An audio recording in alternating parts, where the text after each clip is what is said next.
RNG stream here for the TI-11 group stages. We had an explosive game of RNG versus Team Liquid for game number 1.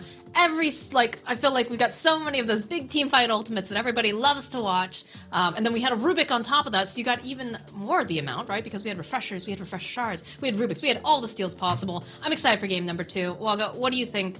How is this game going to go down?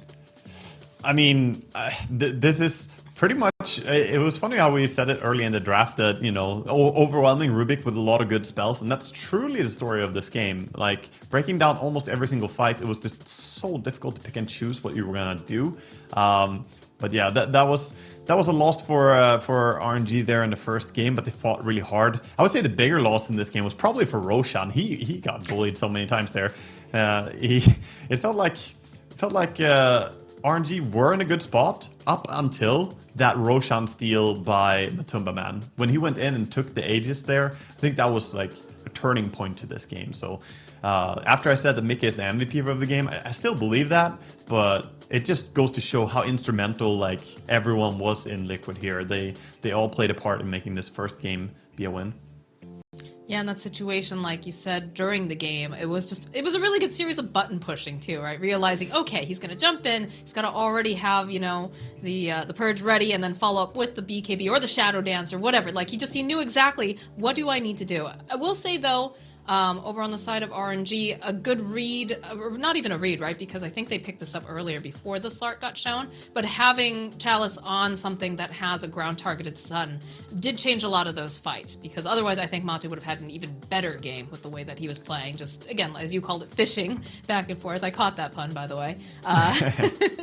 Yeah, but no, he played fantastic on Chalice. Those 3-man stuns that he got multiple times, by the way. Also having, like you said, a ground targeted ability against the depth shroud of Slark, so he can't just protect people with that shard.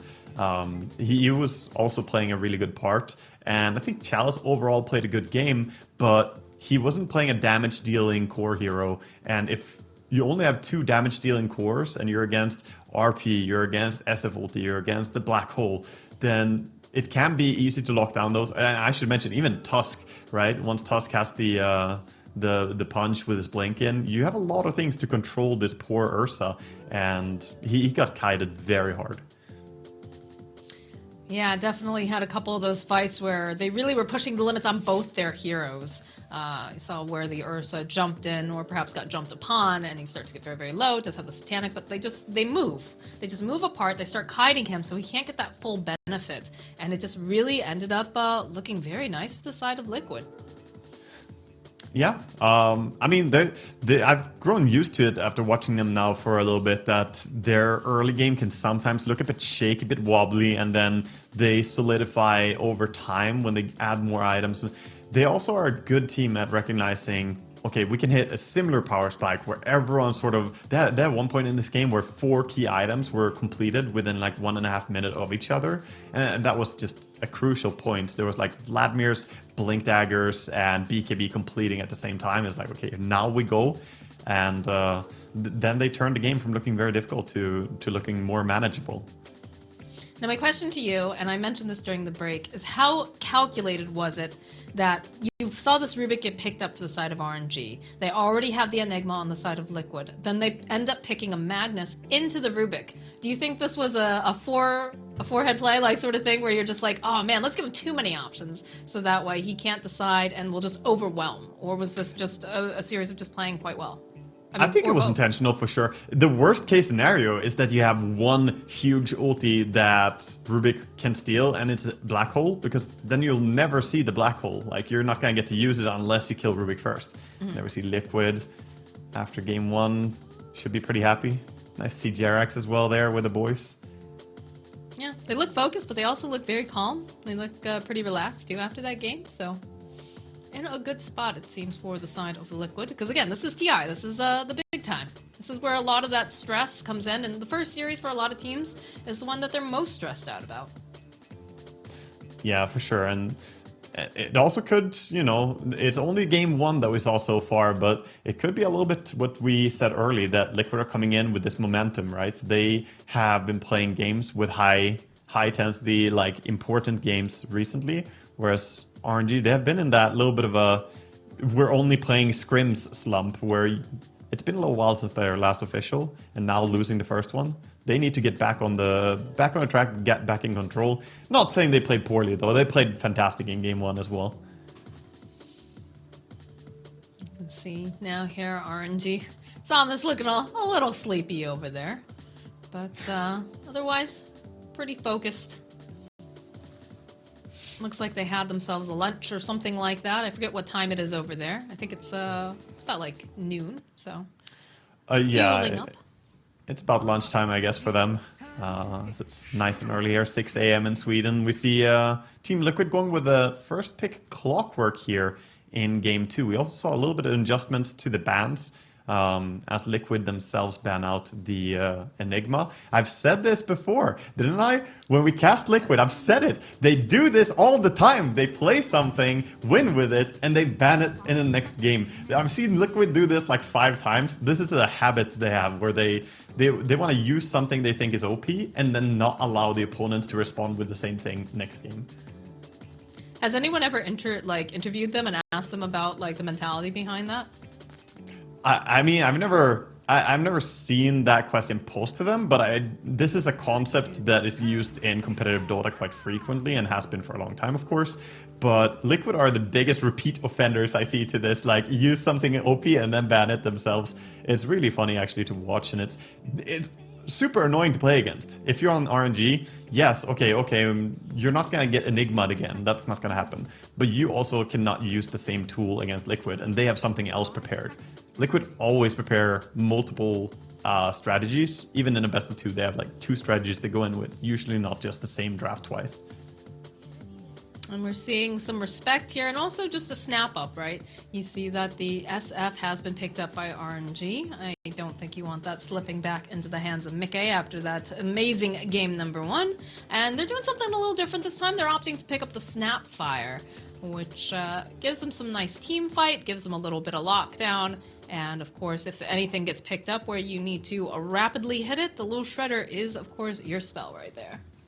I honestly like that they don't go for the Chen against Liquid here, because game 1 they tried it. I always think that Chen has to have massive impact early game, or he falls off hard as you get to later stages. I mean, the last few team fights in the previous game, how much can you really do as a Chen when all these items are out on heroes? You become not really a non-factor, but certainly not a full hero, it feels like. And Liquid, I don't think they lose hard enough early because of their good preemptive moves. So just get yourself some team fight RNG. Be more balanced so they can actually play fair team fights. Because last game they were at a serious disadvantage in any 5v5 skirmish. Well, they are definitely bringing the team fight this time around, and Liquid is opting to grab themselves the Visage. We've seen Zai play this hero a couple times now. And it definitely, depending on the match, depending on what is needed, he can play a bit of a flashier Visage, or he can just play, that quiet foundation, that kind of rock where, he's just the one that they kind of rally around and he's got more utility. What would you like to see in this game so far? I think he adapts mainly on what he's allowed to do in that game. He always pretty much goes for the aura carrier to begin with, but whether or not he gets to go for Aghanim Scepter and be able to fly around and have more freedom on the map really comes down to how the game is going to evolve. I think that's what he wants to do. Nobody wants to be I'll buy all the auras and just sit and do my job kind of Visage. You want to have the Aghanims fly around and do things. Question is, are RNG going to be able to get in a controlling position or not? We're seeing some more bans come out.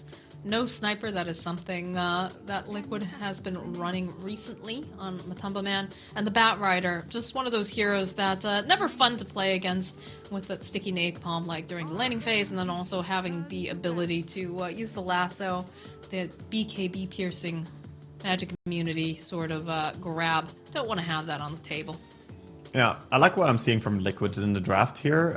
They ban out like the Naga, the Centaur, the Pango. They ban out a lot of heroes that are adding into team fights or combining more into massive team fights. And I think they're worried that RNG are going to do the same thing that they did themselves in the last game. So yeah, I think Pango was a great ban out. I think that hero destroys Visage really hard. The Q is great against the birds, and Visage generally is not that great against magic immune things.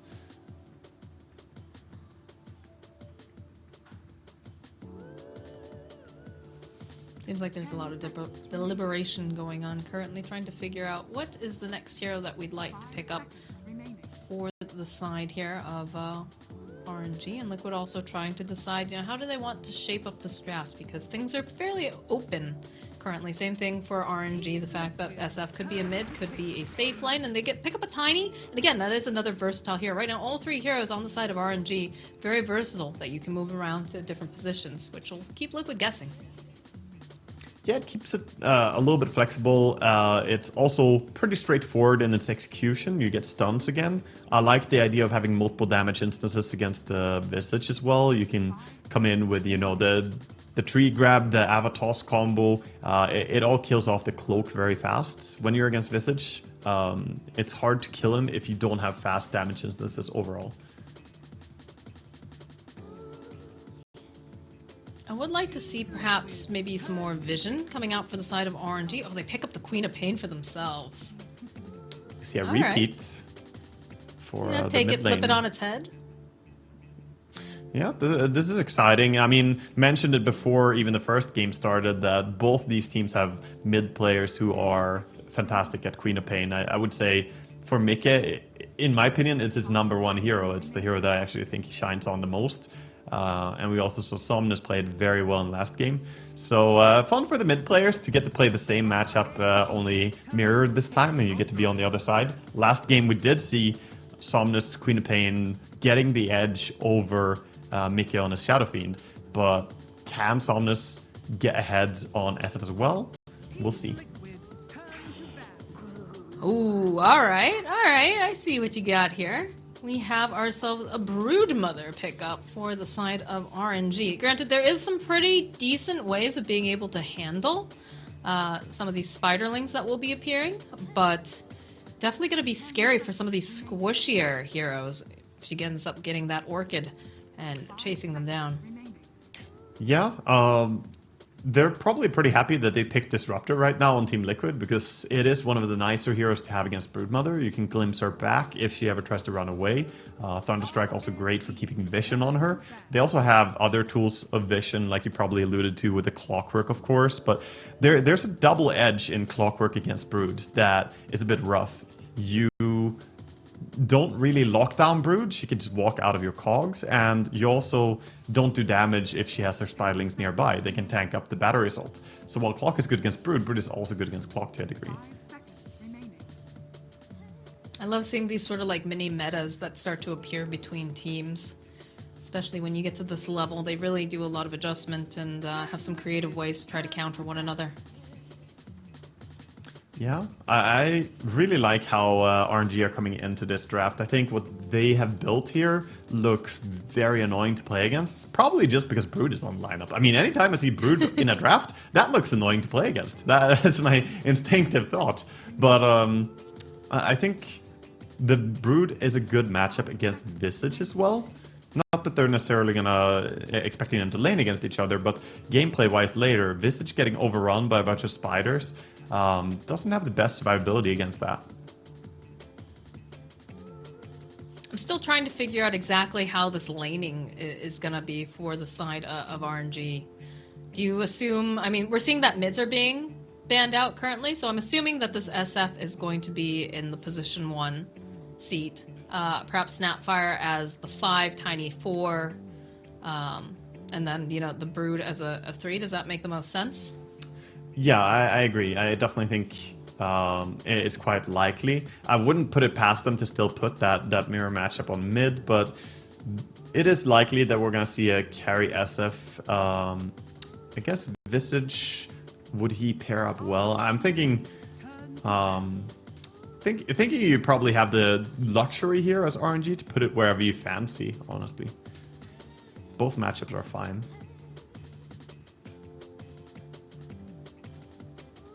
Final ban is incoming, and it looks like they're banning out all of these cores that have been very popular. Trying to see. There's still... I mean, Morphling has been, like, the flavor of the month, it feels like, recently. There's still a Pudge available, too. That's something that Liquid has a very high win rate on. I'm not sure if they necessarily want to go with that, though. Pudge could be played here, but it's dangerous into Shadow Fiend, I would say, because Pudge is better at surviving like multiple low instances of damage, and SF quickly can become that massive damage dealer with his right clicks. There's also like Broodmother, when she pops her Q, is quite strong. So I don't think we're gonna see Pudge here, but we see Liquid, of course, talking, and Matumba is smiling a bit. Perhaps he's look at him. He's like, "Give me Pudge, guys. I want to play Pudge." Are you sure about Pudge? You sure? Ooh, I like this. I like that you can read there. I like this, like a little sock puppet show. Go on, Waga. Keep going. This is very entertaining. Boxy doesn't quite look entirely convinced yet. Again, it seems like they're deliberating pretty heavily on what they want to put in that position 1 role. Yeah, and of course RNG, they did go out with the ban over on Monkey King. Is what they ended up not wanting to play against.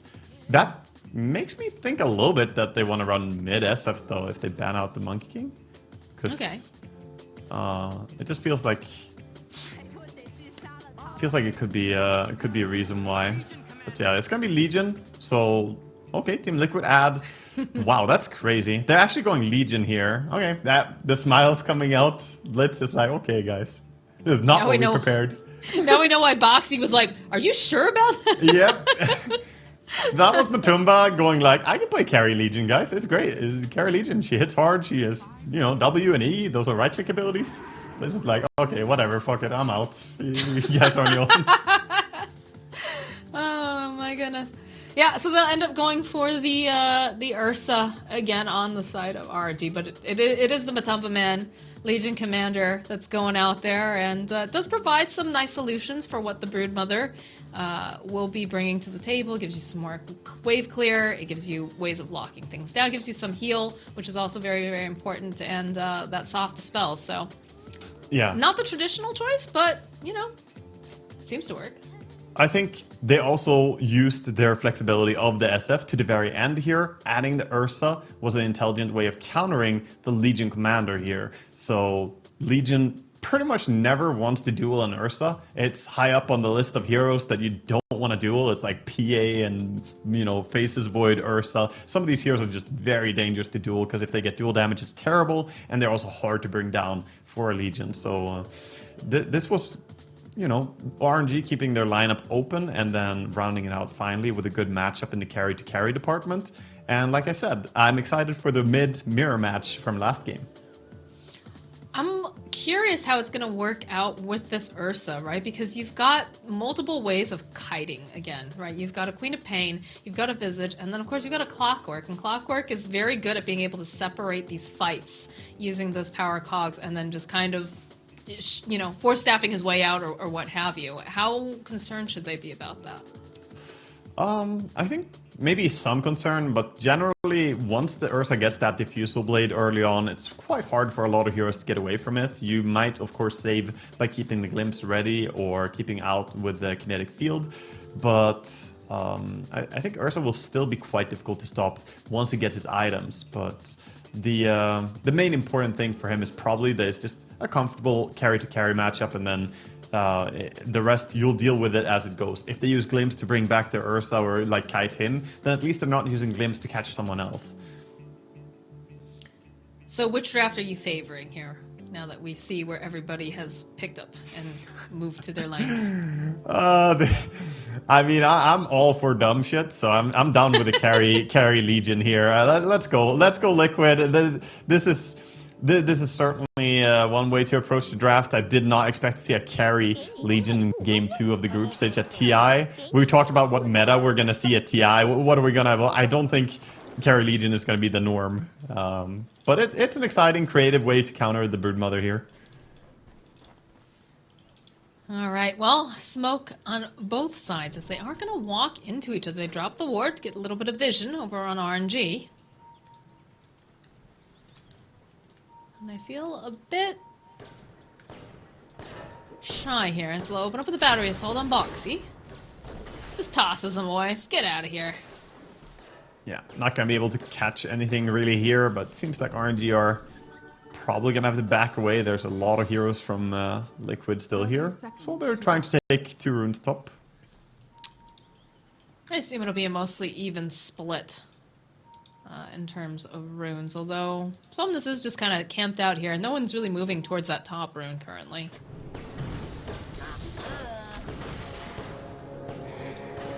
A little bit of harass over onto Kaka. Again, the toss over.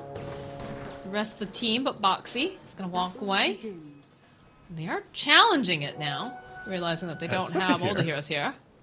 Okay, this is getting called out right now, the SF mood over here. So they know that he's not blocking mid. This could be a big advantage for Mika, getting some time to block the mid creep wave.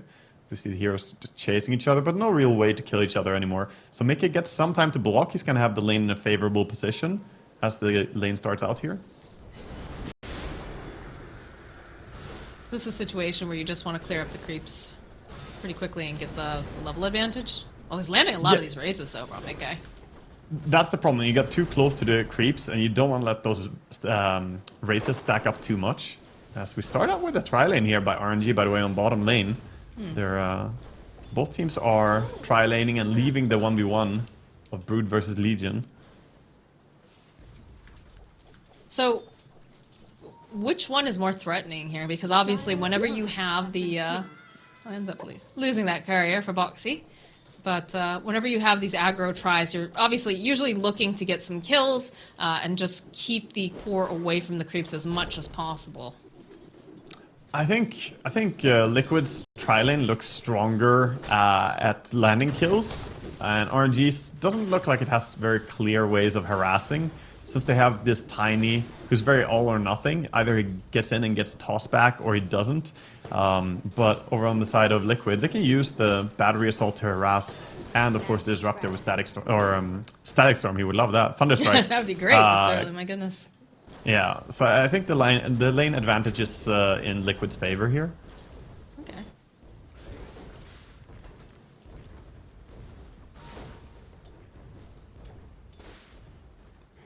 Mid lane quite even, 5 and 3 and 5 and 2 on last hits. And haven't really mentioned too much on top lane, so just gonna report in that it's currently 7 and 1 versus 8 and 0. So the last hits are pretty even all across the board. I feel like the Broodmother comes online a little bit earlier, though, than this Legion. I mean, again, it depends on what build Legion decides to go. If she's going to be, you know, trying to get those kills early, or if she's going to be farming a little bit more. But I feel like we should be a little concerned that Chalice is doing as well as he is. I also think that Chalice can win this lane pretty hard. New Broodmother does not rely on spiders early, so the Legion counter is like bit of a relic from olden days where you had spiders from level 2 already from Broodmother. But now she mainly just man fights, and she's quite strong at harassing. Nice deny on the banner creep there. Really nice last hitting by Chalice. We said that earlier, that it seemed like they had very good last hitting on all of their cores on the side of RNG. Yeah, mechanical skill is very high on RNG's lineup for sure. What they lacked last game was just the team fight execution later on, or even the draft for team fights later on in the previous game. This game they don't have such drawback though.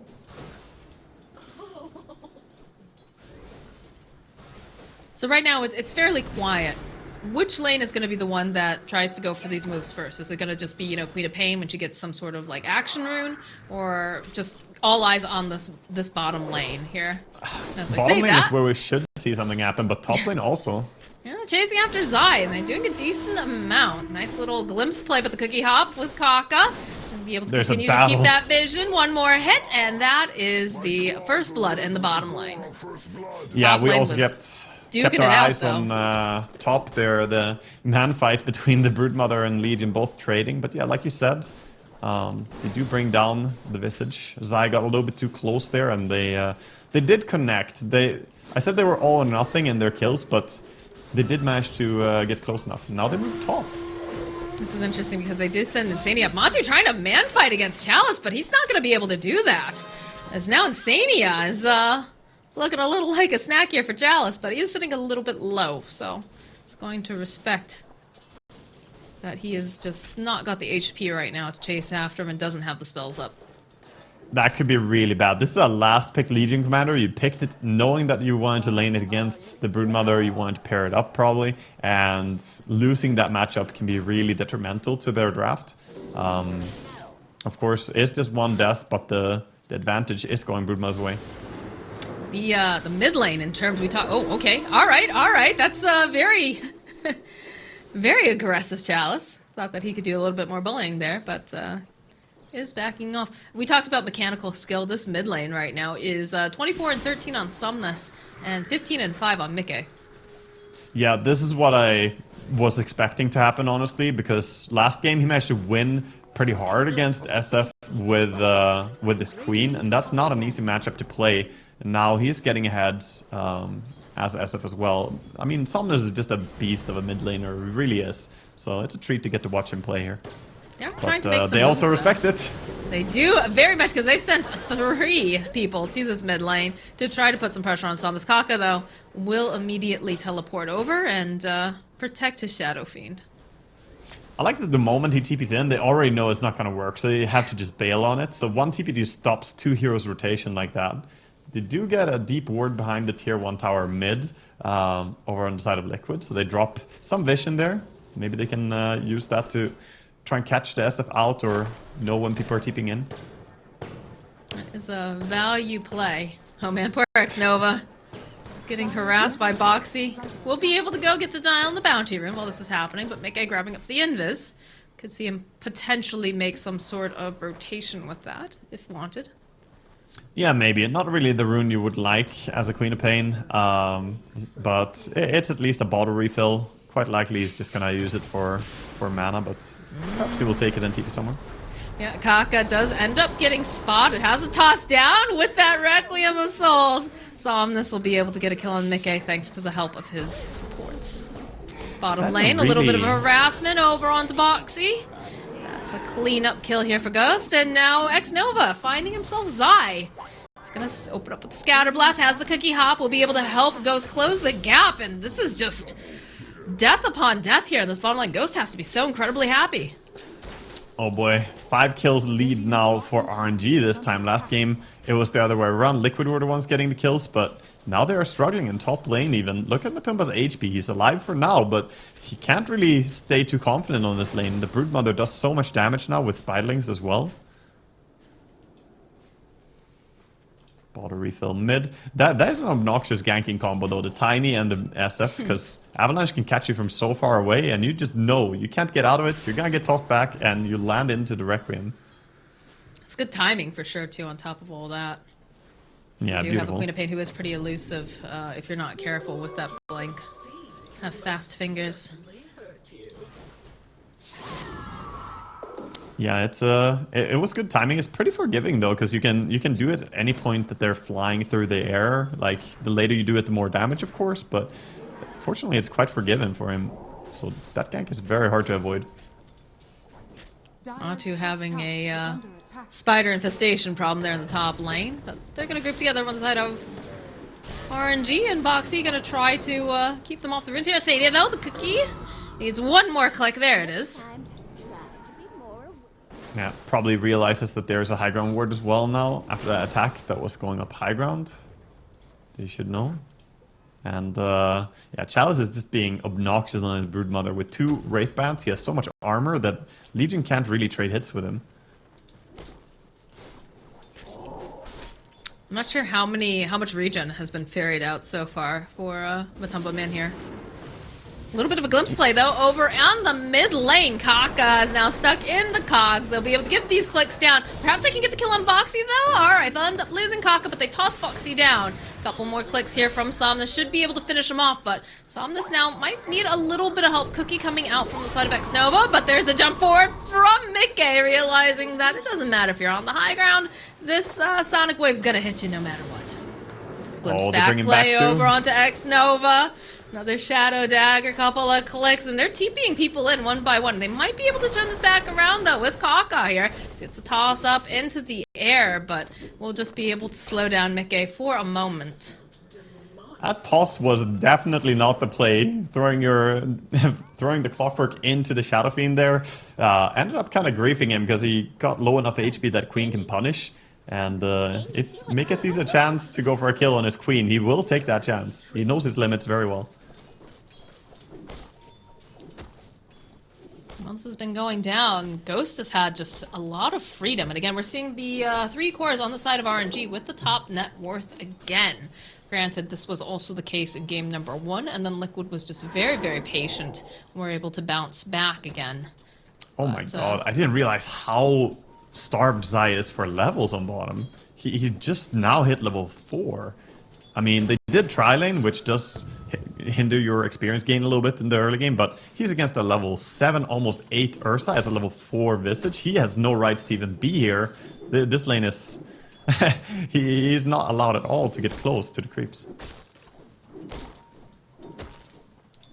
Some moves towards this mid lane. Both the supports standing nearby on both sides. Let's see X-Nova, Mickey, opening up with Shadow Dagger. He's gonna give a little poke. It's a hook shot in. And the pushback. Be able to push X-Nova a little bit. This is not looking good for him, though. Cookie hop forward, not gonna be able to quite get it, but they do manage to get the denial, so... Sometimes you just have to deny Grandma. Yeah. Jump against the loving arms of Shadow Fiend. He will put you out of your misery, don't worry. He'll give you a Requiem you'll never forget. Over in the mid lane, though, Boxy stuck in the cogs here with Somnus. Ghost has arrived. Ghost just runs up and stands on the high ground. He's like, yeah, did someone want to fight? This is like a big brother moment, calling in the safe laner, who has quite a lot of farm toss back here into Requiem. He is just having such a difficult time in this top lane. Yeah, and a fantastic start now for every single core on the side of RNG. They are flying ahead in net worth. The CS department is a little bit lying because, of course, you see, like, you know, spider kills, but looking over at the net worth, it is dominantly right now. Liquid is smoked up, though, and they are making their way towards the bottom portion of the map. Feels like Ghost has a general idea that there's something headed for him, though. Does have the defusal completed at a little under 12 minutes. Fantastically early timing, and he's being very cautious, understanding that, okay, we got top for free, there's no contest, we don't see anyone mid. Not too many other places they can be then, they have to be going for me. He does run out now, though. Ghost is running after Insania. Come here, come here, come here. Insania says, nope, absolutely not. Glimpses him away. X-Nova, though, caught in the middle of 3, although Kaka and Somnus making their way over. In comes Ghost. He says, alright, you glimpsed me back before, Insania, but I still want this kill. Yeah, and it feels like RNG are recognizing that the Shadow Fiend can just go anywhere he wants together with the Tiny right now, and Liquid do not want to fight it. They even bring in the Broodmother to help with the tower pushing, of course. I mean, how concerned are we that we have the safe lane Legion commander and picked up specifically to deal with the Brood and just can't seem to go stand in the lane with them? Okay, so I don't think the Legion is a counter to Brood in the laning stage in the current patch. Right. As we might see a scuffle, but it's gonna be fine. I would say the counter is that you can always kill the spiders later on with 1Q. Oh, they do get the toss back. They do manage to get the toss back. Boxy, though, is trying his best to prank some ankles, but with the raises there, Somnus gets a nice pick off. But yeah, like you said earlier, during laning phase, you're absolutely right, because you don't see the spiders getting picked up on the Broodmother until a bit later. For me, the issue is not even that, though. I'm looking at this game and thinking, how are they gonna have a game on anyone? Legion is the least of their concern. The Queen is 3.9k net worth. Ooh. Okay, I mean, this is a nice setup, but do they have enough damage to finish him off? There it is. There's a Sonic. The Sonic wife, so... Oh, he could maybe have lived. He had 20 magic stick he didn't use there towards the end, right after a duel. Maybe he could have gone away into tree line.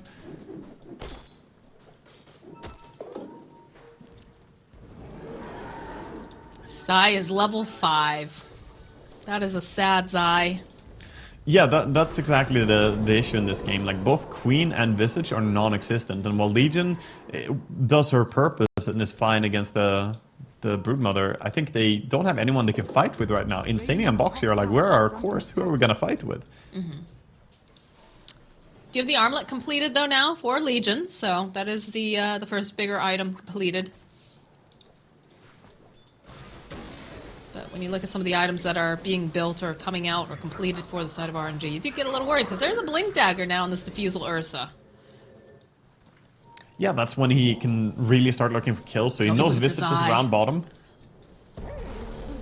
Come out wherever you are. There he is. The diffusal, and next Nova's just nearby for a little bit of vision, perhaps. Maybe trying to slow down these birds. Yeah, Zai taking even the favorite juke spot there. We see a lot of offlaners really loving this, going on the right side of that low hill. Not even the birds are going to be safe. No, they're not.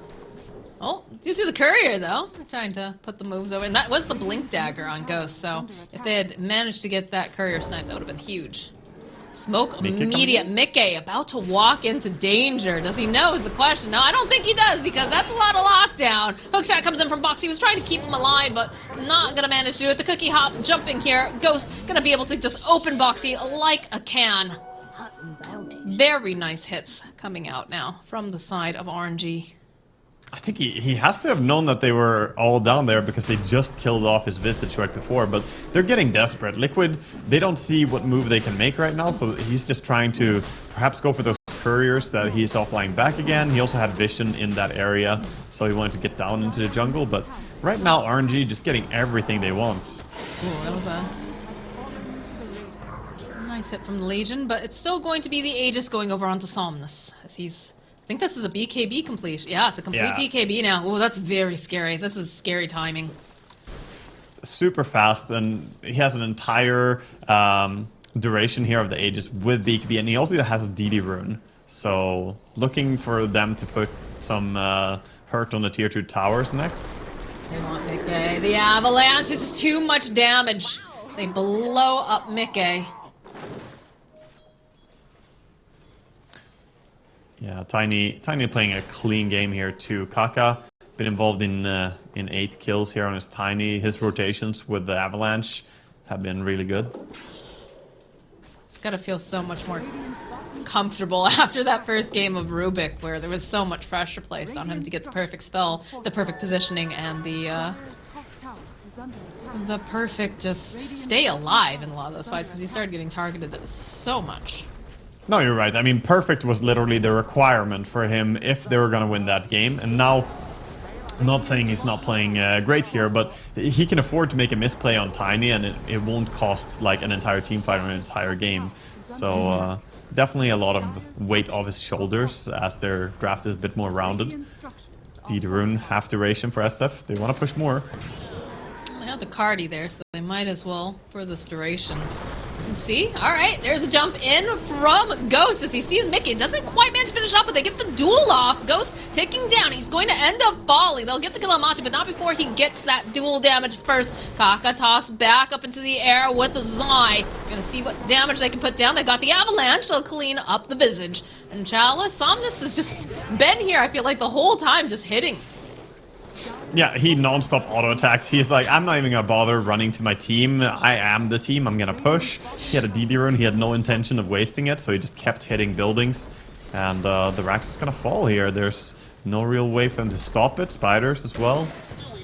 And his hands weren't even on the keyboard. He just let it auto-attack those buildings. And they got themselves a tower and a half of Rax for it.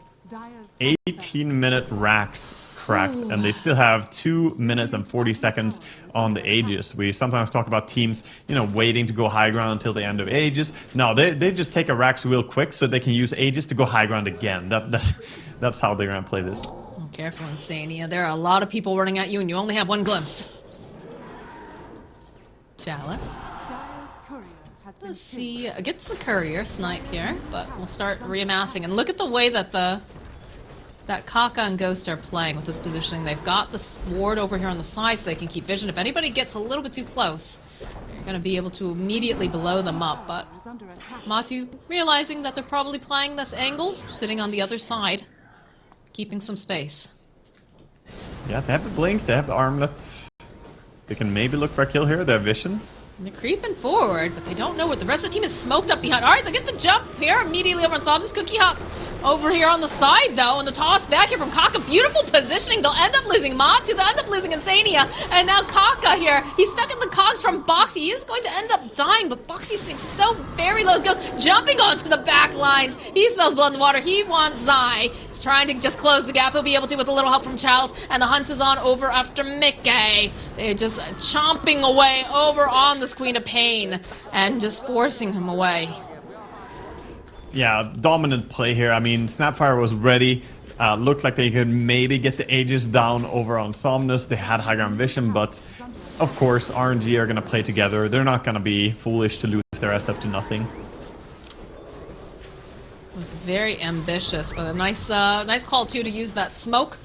Keep them guessing, so they weren't sure exactly what the positioning was. So tower's going to go down. Rest of Liquid, they're back up. But they still have this Aegis for another 40-something seconds. They have no Queen ulti. I think when you're this far behind, if you don't have the Queen ulti, how do you win the fight here into Aegis? I think Rax just has to fall. They're still holding that BKB on Somnus to the hook shot, going into the duel, but we'll throw back here now as Somnus stuck in the middle of everything. Snapfire Kisses doing so much damage on the losing box. They lose Insane, but the Atu trying to run away cannot manage to get out of all of the damage. And they call GG. Team Liquid realizing that RNG is just too powerful with this momentum. Wow, who would have expected a game like that after game one? I mean, game one was like a slugfest, really long game, both teams fighting back and forth, and then game two, RNG just showing up like, you know, they played as though they would get in trouble for being behind the schedule here. So thank you for fixing the schedule a bit, RNG. That was very, very dominant. 20 minutes and 45 seconds. GG. Yeah, that was an insanely fast game, and this is something that, you know, I mentioned earlier, is that RNG are one of those teams that, like, they make very quick adjustments.